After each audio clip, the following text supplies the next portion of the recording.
Good night, Mr. Good night. We'll meet tomorrow in the club. Okay. Sir ഇനി എന്തെങ്കിലും പോകാനില്ലല്ലോ? ഇല്ല.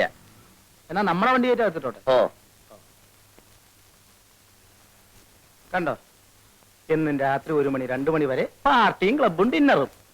എന്നാ തിരിച്ചു വരുമ്പോ നമ്മുടെ വണ്ടി കയറും. അതില്ല, കണ്ണി കണ്ട കൂട്ടുകാരുടെ വണ്ടി കയറും. പിന്നാലെ എസ്കോർട്ടായിട്ട് ഉറക്കൊഴിക്കാൻ ഞാനും. എന്നാ പാർട്ടി തുടങ്ങി ശങ്കരൻകുട്ടി നീ പോയിക്കോന്ന് പറഞ്ഞാൽ നമ്മുടെ കാര്യമെങ്കിലും ഒന്ന്. जी जी. തന്നോട് പറഞ്ഞിട്ട് എന്താ കാര്യം? ജി ഗു അയ്യേ.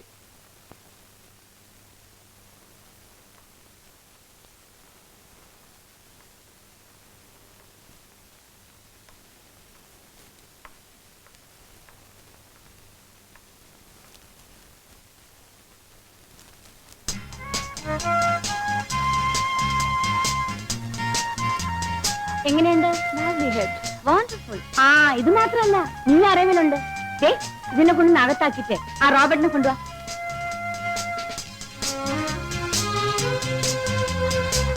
റോബർട്ട്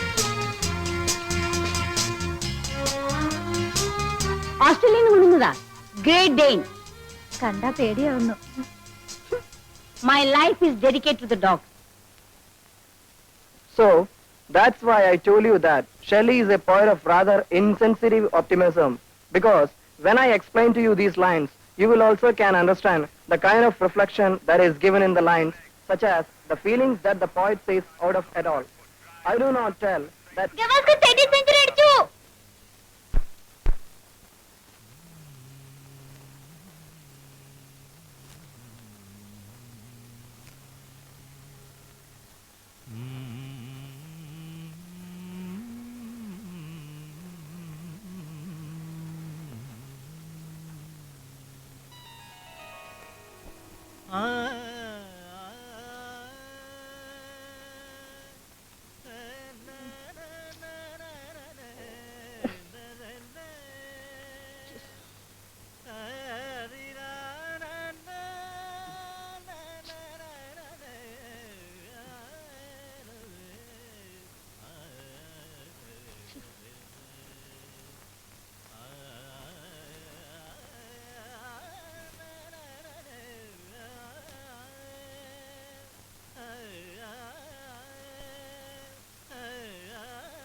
എന്തോ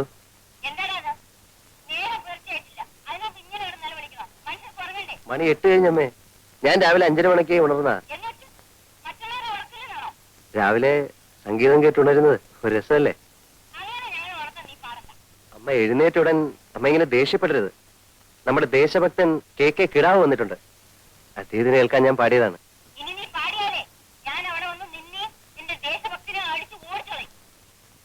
അമ്മേ, ഗാന്ധിജിയുടെ തത്വങ്ങൾ അതേപോലെ ജീവിതത്തിൽ കൊണ്ടു നടക്കുന്ന ഒരു മാതൃകാ പുരുഷനാണ് ദേശഭക്തൻ. അമ്മ എന്നെ എന്ത് വേണമെങ്കിലും പറഞ്ഞോളൂ, പക്ഷെ അദ്ദേഹത്തെ അടിച്ചോടിക്കുന്നൊന്നും പറയരുത്.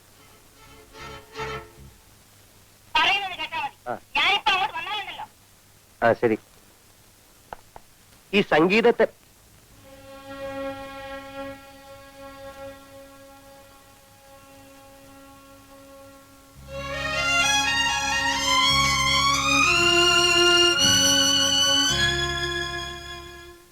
Good morning, darling. Good morning.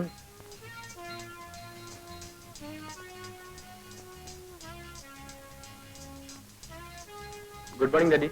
Good morning, Mom. Morning. Good morning, Daddy. Good morning. Morning.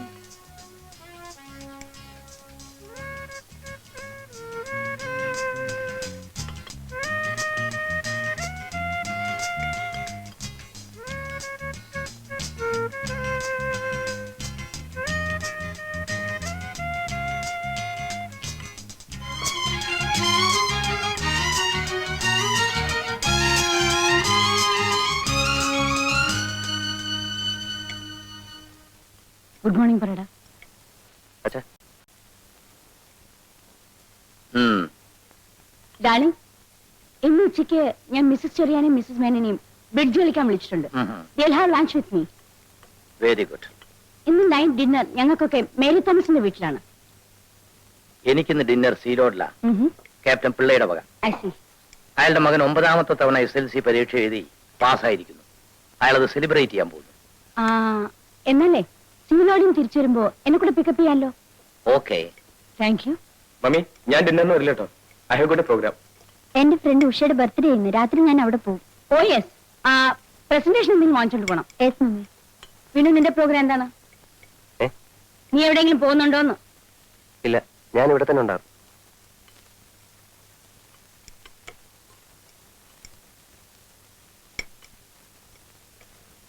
ഇവൻ മാത്രം എന്താ ഇങ്ങനെയായത്? ചേട്ടൻ നമ്മുടെ വീട്ടിൽ ജനിക്കേണ്ട ആളല്ല. അതെ, വല്ല നാട്ടിൻപുറത്തും ജനിക്കേണ്ടതായിരുന്നു. ഒരു മാനേഴ്സും അറിയില്ല ചേട്ടന്.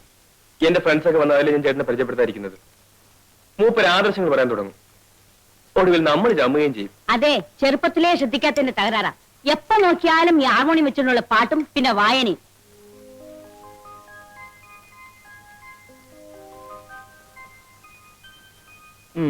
ഇന്ന് ജോലിക്കുള്ള അപേക്ഷ ഒന്നും അയക്കാനല്ലേ സാറേ? ഇന്നത്തെ പേപ്പറിൽ ടൗണിലുള്ള ജോലികളെ പറ്റിയുള്ളൂ. എനിക്കത് ഇഷ്ടമല്ലല്ലോ. വാസ്തവം പറഞ്ഞ സാറിന്റെ സ്ഥിതി കാണുമ്പോൾ എനിക്ക് സങ്കടം തോന്നുക. വീടിന് വീട്, കാറിന് കാറ്, പണത്തിന് പണം, ബിസിനസ് നോക്കാനാണ് സ്വന്തം ഫാക്ടറി. ഇത്രയും സൗകര്യങ്ങളുള്ളപ്പോ സാർ ഇങ്ങനെ ജോലിക്ക് അപേക്ഷിക്കേണ്ട വല്ല കാര്യമുണ്ടോ? മനസ്സിന് ഇഷ്ടപ്പെട്ട ജോലി വേണ്ട ചെയ്യാൻ ശങ്കരൻകുട്ടി. പിന്നെ സാറിന് ഇപ്പൊ ജോലി ചെയ്തിട്ടുണ്ട് ജീവിക്കാൻ. എനിക്ക് കഴിയുന്നതും സ്വന്തം അധ്വാനം കൊണ്ട് ജീവിക്കാനാണ് ഇഷ്ടം. ഡിഗ്രി എടുത്തതും ജോലി കിട്ടാൻ സാധ്യതയുള്ള കോഴ്സൊക്കെ പാസ്സായതും അതിനുവേണ്ടിയാണ്. എന്നാലും ഒരു കുടുംബത്തിന് ഒരാൾ മാത്രം ഇങ്ങനെ ആയത് എനിക്ക് മനസ്സിലാക്കാൻ പറ്റാത്തത്. അച്ഛനും അമ്മയ്ക്കും ഡിന്നറും ക്ലബ്ബും, അനിയന് ഡിസ്കോ, അനിയത്തിക്ക് ക്രിക്കറ്റ്, ചേട്ടച്ചാർക്കാണെങ്കിൽ മഹാത്മാഗാന്ധിയുടെ കുറെ പുസ്തകങ്ങളും ആദർശങ്ങളും വാത്മീകവും. വാത്മീകമല്ല, ആത്മീകം. അത് തന്നെ ഞാൻ പറഞ്ഞേ. ഇത്രയ്ക്കായ നിലയ്ക്ക് വല്ല രാഷ്ട്രീയ പാർട്ടിയിൽ ചേർന്നിരുന്നെങ്കിൽ അതൊരു ഗുണായനെ. ഇത് അതുമില്ല. അല്ല, ഞാൻ അറിയാണ്ട് ചോദിക്കുക, ഈ ജീവിതത്തിന് എന്താ ഒരു സുഖമുള്ളൂ സാറേ? ശങ്കരൻകുട്ടിക്ക് അത് മനസ്സിലാത്തോണ്ട്. ഈ പട്ടണത്തിന്റെ ചായം തേച്ച മുഖങ്ങൾ കണ്ട് ഞാൻ മടുത്തു. എന്നും ഒച്ചയും ബഹളവും ആത്മാർത്ഥയില്ലായ്മയും. എനിക്കിഷ്ടം ഗ്രാമത്തിന്റെ ശാന്തതയെ. പച്ചപിടിച്ച പാടങ്ങൾ, നിറഞ്ഞൊഴുകുന്ന പുഴകൾ, തണുത്ത കാറ്റ്. ആ ഒരു സുഖം വേറെ എവിടെ കിട്ടി ശങ്കരൻകുട്ടി? സാർ ഒരു തത്വം കേട്ടിട്ടുണ്ടോ? എന്താ? എറിയാനറിയുന്നവന്റെ കയ്യിൽ ദൈവം വടി കൊടുക്കില്ല എന്ന് വെച്ചാല്? വടി. ആ. അതായത് ദൈവം ആ.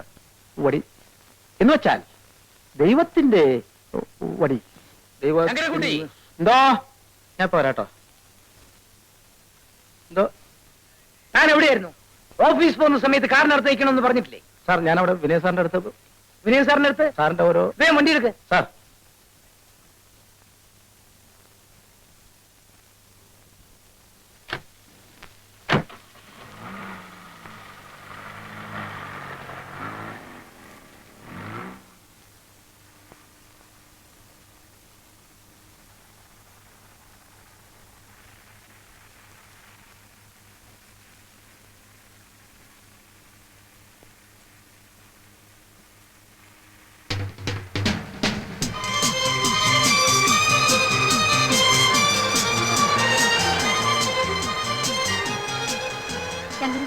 കാറ് നിർത്താം.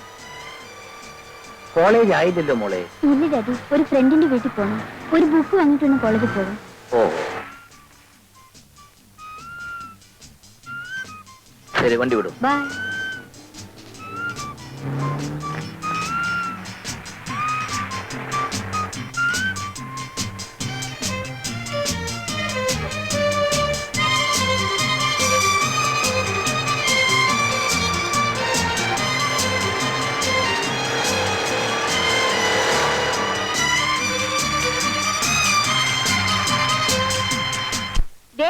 ഇത് കണ്ടോ, എന്റെ ഹസ്ബൻഡ് ഹോങ്കോങ്ങിൽ പോയപ്പോ കൊണ്ടുവന്നതാ. ഇതുപോലെ ഒരു 6 എന്റെ ഹസ്ബൻഡ് കൊണ്ടുവന്നിട്ടുണ്ട്. എന്റെ പുള്ളിക്കാരന് ഇതിലൊന്നും വലിയ താല്പര്യമില്ല. വീഡിയോ, ക്യാമറ, വാച്ച് ഇതിലൊക്കെയാണ് ക്രേസ്. ആ വീഡിയോയുടെ കാര്യം പറഞ്ഞപ്പോഴാണ് ഓർത്തത്. കഴിഞ്ഞ പ്രാവശ്യം മൂപ്പര് പാരീസിൽ പോയിട്ട് വരുമ്പോഴേ ഒരു 6 കാസറ്റ് കൊണ്ടുവന്നു. പക്ഷേ അതൊന്നും പിള്ളേരുടെ മുമ്പ് വെച്ചൊന്നും കാണാൻ ഒക്കില്ല. അതുകൊണ്ട് ഒരു വീഡിയോ വാങ്ങിച്ച് ഞങ്ങൾ ബെഡ്റൂമിൽ തന്നെ വെച്ചിരിക്കുക. ബാബു, നിനക്ക് ക്ലാസ്സിൽ പോണ്ടേ? ഇല്ല മമ്മി, എനിക്ക് കുറച്ച് പ്രോഗ്രാംസ് ഉണ്ട്. ബൈ. ബൈ. പെമ്പിള്ളേർക്ക് ഇവനെന്ന് വെച്ചാൽ ജീവനാ. എത്ര ഗേൾ ഫ്രണ്ട്സ് ആണെന്ന് അറിയാമോ? പക്ഷെ ഇവന്റെ ക്രേസ് മുഴുവനും കാറും ബൈക്കിലുമാ. 3 മാസത്തിന് മുമ്പ് ഒരു ബൈക്ക് വാങ്ങിച്ചു കൊടുത്തേ ഉള്ളൂ. ഇപ്പൊ അത് വേണ്ടാന്ന്. ഡാഡി കാറ് വേണം എന്ന് പറഞ്ഞ് ഭയങ്കര ബഹളം. ഉടനെ വാങ്ങിച്ചു കൊടുത്തൊരു ഡോൾഫിൻ